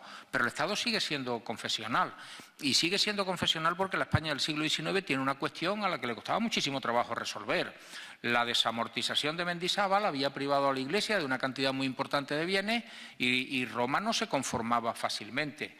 Por tanto, se llegó a un acuerdo en el concordato, creo que es de 1853, en el concordato del 53, por el cual el Estado se compromete a sostener el culto y los eclesiásticos de la religión cristiana. Ustedes lo han vivido lo mismo que yo cuando éramos jóvenes, que los sacerdotes tenían una paga del Estado. Eran como funcionarios, como si fuesen profesores o como si fuesen médicos del sistema público de salud, ¿no? Eso se ha ido modificando, pero eso es un proceso que ocurre. Y si la Constitución no era confesional, es decir, el Estado no se declaraba oficialmente católico, ¿cómo podía explicar jurídicamente que le pagaba un salario a los sacerdotes católicos. Pero bueno, aparte de que el Estado confesionalmente fuese católico, yo no creo que influyese en el presidente del Senado o en los senadores de aquella época para tomar esa decisión, sino que me parece que es un momento importante de nuestra historia y de una época de nuestra historia poco bien tratada. Pepe, pero tú has dicho antes algo muy interesante, que es el momento ahí, en ese siglo, en que España por primera vez se considera, empieza nación desde el punto de vista de Constitución. Y de alguna manera esto no puede ser este cuadro un encargo para decir, de ahí venimos. Es el primer momento en que hay una España con una capital, con una monarquía, ¿no?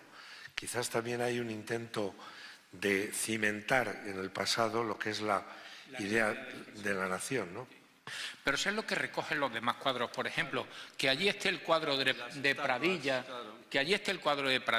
no es casualidad. Es decir, es el momento en el que desaparece el último Estado islámico que hay en la península. Por lo tanto, todos los reinos peninsulares, todos los reinos de la península son cristianos. Y en aquel momento, vuelvo a insistir, la cuestión religiosa unía. No era como ahora, que parece una cuestión menor y pueden unir o desunir otras situaciones o otras cuestiones, pero en aquel momento la religión es muy importante.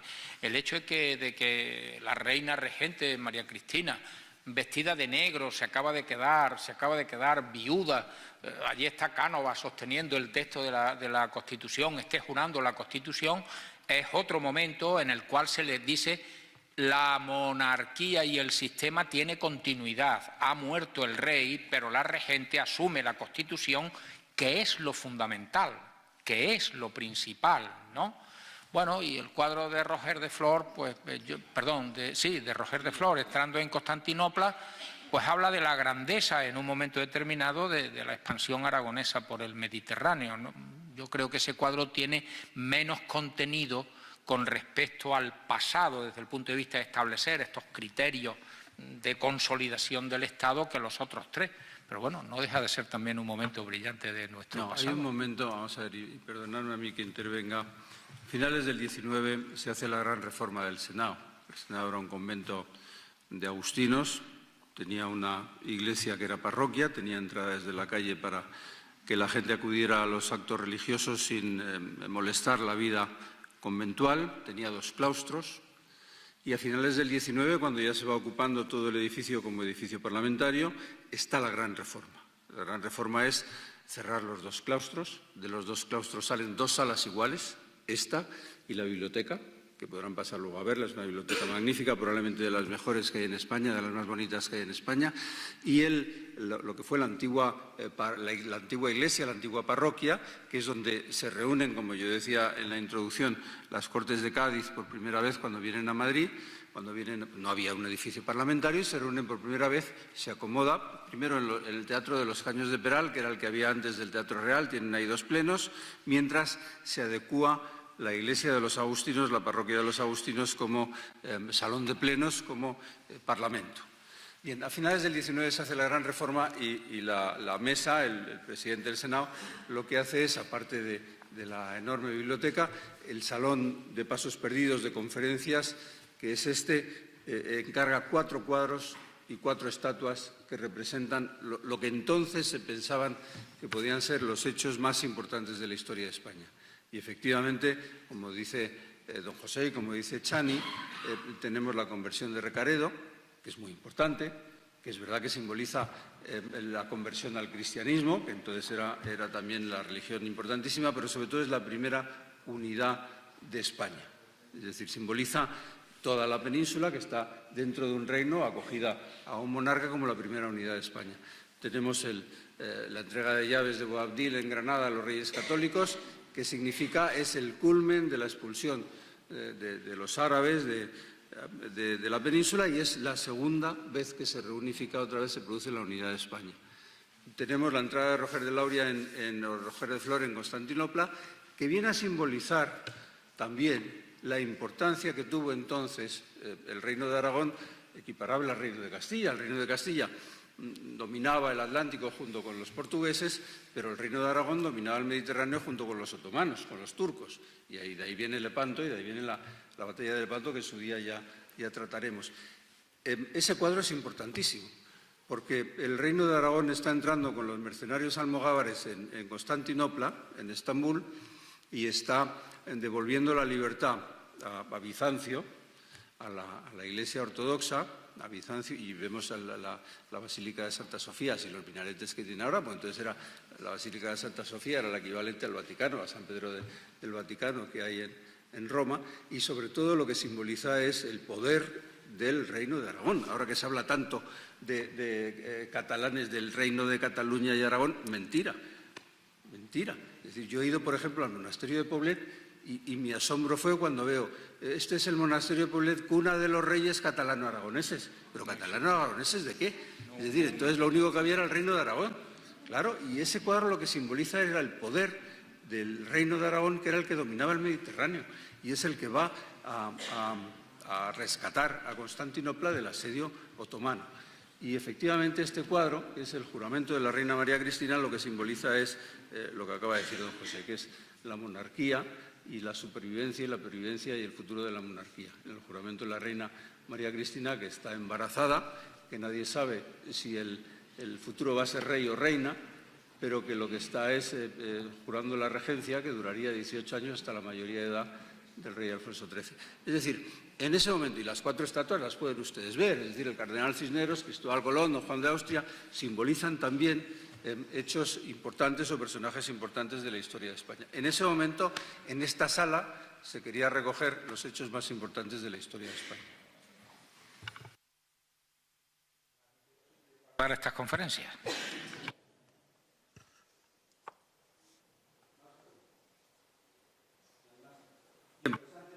De clausurar este comienzo de las conferencias que vamos a hacer, yo le voy a dar la palabra a Antonio Pérez Henares para que nos cuente un poco el calendario del resto de las conferencias y de los cuadros a los que vamos a hacer mención.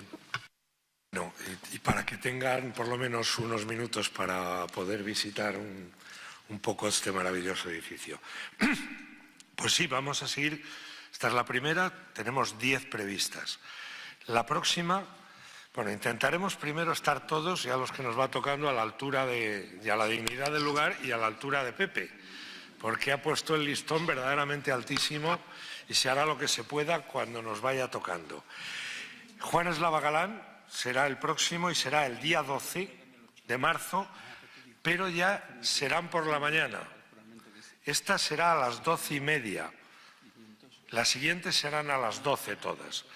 Próxima, Juan Eslava Galán, Cristóbal Colón en el convento de la Rábida, decano de la Peña, 12 del 3 a las 12:30. José Luis Corral, jura de Rey Alfonso en Santa Gadea, de Marcos Iraldez, será el día 18 a las 12 horas.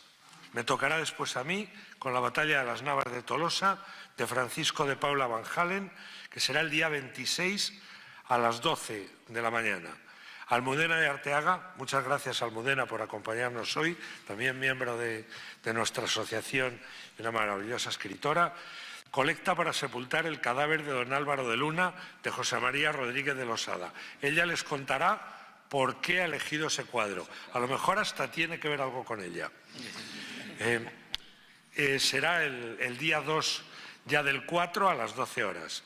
Isabel San Sebastián le toca precisamente la entrada de Roger de Flor en Constantinopla, de Moreno Carbonero, y será el día 22 del 4.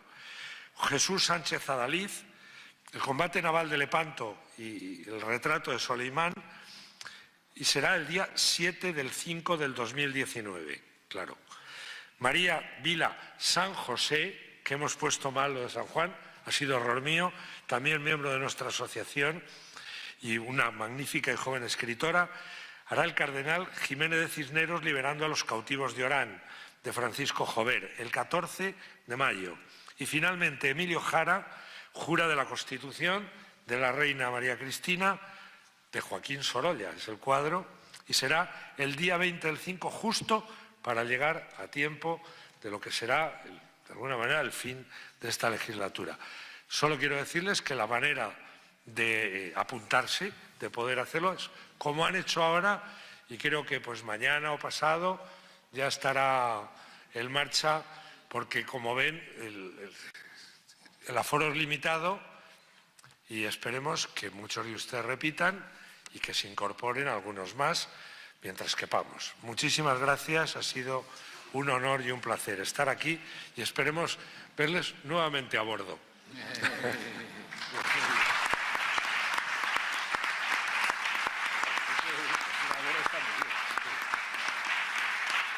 Muy bien. Pues muchas gracias y hasta la próxima. Buenas noches.